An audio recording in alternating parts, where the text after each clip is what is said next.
भरे मन से किरोड़ी ने खाई मां की सौगंध। किरोड़ी लाल ने आदिवासियों के लिए उठाई आवाज। आदिवासी दिवस पर ऐसे दहाड़े मीणा कि भजन लाल शर्मा के उड़ गए होश। नमस्कार, मैं नियाज खान और आप देख रहे हैं न्यूज एक्सप्रेस। राजस्थान की सियासी बयार इन दिनों भजन लाल सरकार के खिलाफ ही चल रही है।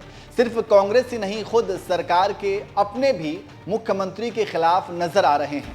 विपक्षों के साथ साथ भजन लाल अपनी पार्टी के लोगों से भी परेशान हैं, क्योंकि कहीं ना कहीं वो भी इस बात को जानते हैं कि जल्द उनकी कुर्सी पर कोई खतरा मंडरा सकता है। सत्ता का सुख भोग रहे भजन लाल शर्मा इन दिनों किरोड़ी लाल से डरे बैठे हैं। राजस्थान के सीएम इस बात को समझ रहे हैं कि किरोड़ी लाल सरकार के सामने कोई बड़ी मुसीबत खड़ा कर सकते हैं। राजस्थान के दौसा में आदिवासी दिवस पर बीजेपी नेता किरोड़ी लाल मीणा ने सुप्रीम कोर्ट के SC/ST उप कोटा के फैसले पर बड़ा बयान दिया।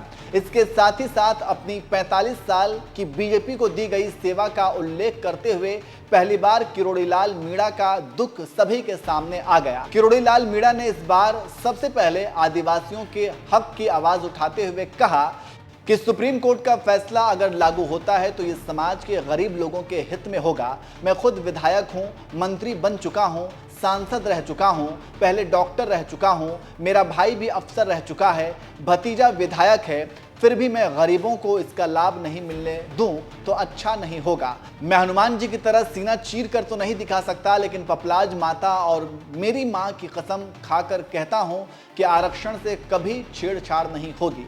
सुप्रीम कोर्ट का यह फैसला समाज के गरीब लोगों के हित में होगा। जिस तरह दूध को गर्म करने के बाद मलाई ऊपर आ जाती है, तो उसी मलाई को खाने के लिए बड़े लोग ही नहीं बल्कि वंचित और गरीबों को आगे आना चाहिए।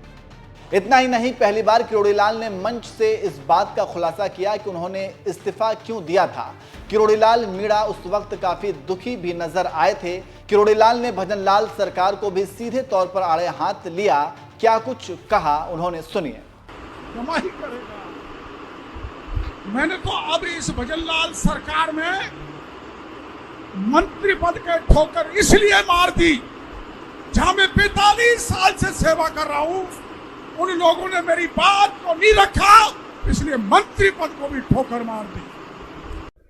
आपको पता है मैंने इस्तीफा दे रखा है? पता तो है ना? आपको दुख तो नहीं हुआ होगा? आप जरा छाती पे हाथ रखना। जब से मैं राजनीति में आया हूं तब से आज तक मैंने पार्टी का मान भी दूर करके आपकी मदद की है। आपकी नहीं, सब समाज की है।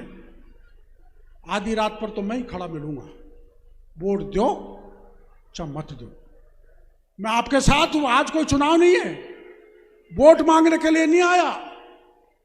पर जब 2018 में मोदी जी को बुलाया था तो मैंने मोदी जी को कहा था 5 सीट जीतेंगे, 5 हार गए, मेरा वजन कमजोर हो गया। अब फिर मोदी जी को दौसा में ले आया, फिर हार गए। सवाई माधोपुर, करौली, ये हारने जीतने का सिलसिला चलता रहता है। लेकिन समय के साथ आप साथ नहीं देते हो तो मैं भी कमजोर होता हूं और आप भी कमजोर होते हो। मैं चाहे कमजोर हो जाऊं, लेकिन आपको मजबूती देने का हर तरह का कार्य करूंगा, सब समाज का करूंगा, मीणा और आदिवासियों को करूंगा। इस बात का भरोसा देकर आपको बहुत बहुत धन्यवाद देना चाहता हूं। राम राम। किरोड़ी लाल के इस बयान के बाद राजस्थान की भजन लाल सरकार में बवाल निश्चित है। देखना होगा कि किरोड़ी लाल मीणा का अगला कदम क्या होगा। इस खबर पर आपकी राय क्या है, हमें कमेंट करके जरूर बताएं।